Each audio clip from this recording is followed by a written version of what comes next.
AIADMK Annamalai point out பண்ணி வச்சிருந்த சில தொகுதிகளை கொடுக்கல. ஏற்கனவே திரு எடப்பாடிக்கும் அண்ணாமலைக்குமான அந்த உறவுகள்ல சில சிக்கல் இருக்குது. சோ திட்டமிட்டு அந்த தொகுதிகளை அதிமுக பாஜகவுக்கு கொடுக்கல. அப்போ அமித்ஷாவை விட எடப்பாடி பழனிசாமி வலிமையானவர், உறுதியானவர், அவர் நினைச்சதான் நடந்துகிட்டு இருக்குன்னு நம்புறீங்களா? இல்ல, நான் அதுக்குள்ளே போல. நீங்க அதுக்கு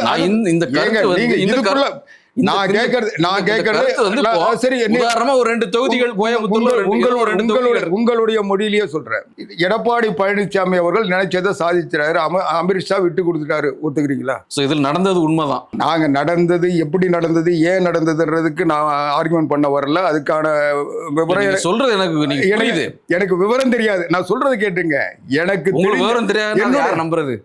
எனக்கு தெரிஞ்ச பார்வை, நான் பார்த்த அரசியல், நான் என்னுடைய கட்சியினுடைய நடவடிக்கைகள் நான் பார்த்த வரையும் இன்னைக்கு புரட்சி தமிழர் எடப்பாடியார் தமிழ்நாடு சட்டமன்ற தேர்தலை பொறுத்த வரைக்கும் அவர் நினைச்சதை சாதிச்சுட்டு இருக்காரு, சாதிப்பார், வெற்றி பெறுவார்.